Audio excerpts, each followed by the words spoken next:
series, and I'm so grateful to have you here with me. It feels like we're building a quiet, supportive community, and that means the world. Today was one of those days that felt different. It started normally enough. I woke up, the sun was filtering through the blinds in that familiar striped pattern on the wall, and I went through my usual morning routine. Coffee, a quick look at the news, you know the drill. But as the day wore on, I noticed a subtle shift in my perspective. I was working on a project that honestly has been a bit of a struggle. I've hit roadblock after roadblock. Usually this would fill me with frustration. That tight feeling in my chest, the voice in my head asking, why isn't this working? What are you doing wrong? It's a familiar, unwelcome soundtrack. But today, something clicked. I was staring at a problem I couldn't solve, and instead of spiraling, I just stopped. I pushed my chair back, stood up, and walked over to the window.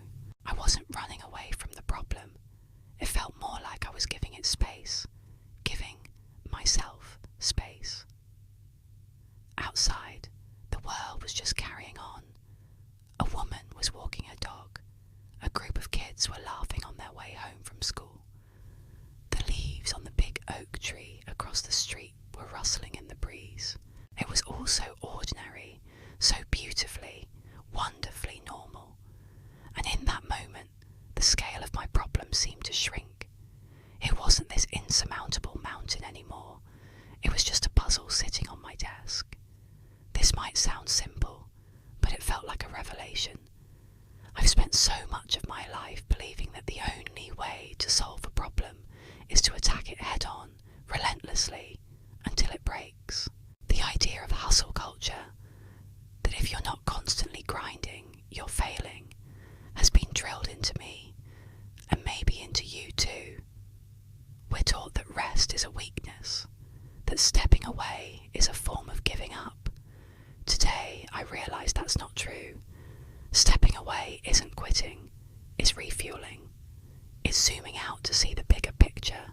It's allowing your subconscious mind, which is so much smarter than we give it credit for, to do its work in the background. When I finally sat back down at my desk, maybe an hour later, the solution wasn't immediately obvious, but my approach had changed. The panic was gone. In its place was a calm, curious energy. I started trying things I hadn't considered before, not because I was desperate, but because I was playful. It got me thinking about how we measure progress. We often think of it as a straight upward line, A to B to C.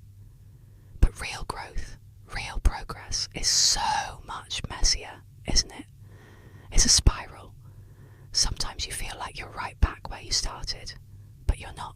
You're on a higher level, looking down at the same point with a new perspective, with more wisdom and experience than you had before.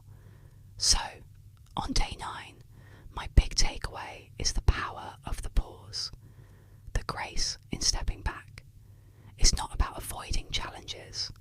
It's about learning how to face them without letting them consume you. It's about understanding that productivity isn't just about doing. It's also about being present, being calm, being patient with yourself. I wonder if any of you have had a similar experience, a moment where stepping away from something actually brought you closer to the solution.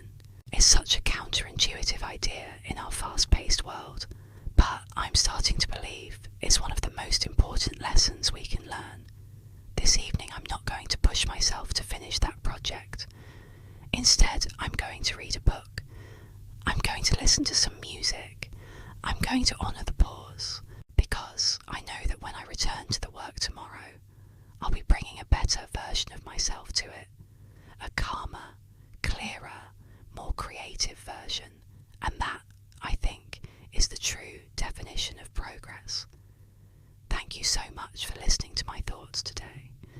It really helps to process these things by saying them out loud to you all. If this resonated with you, I'd love to hear hear about it in the comments.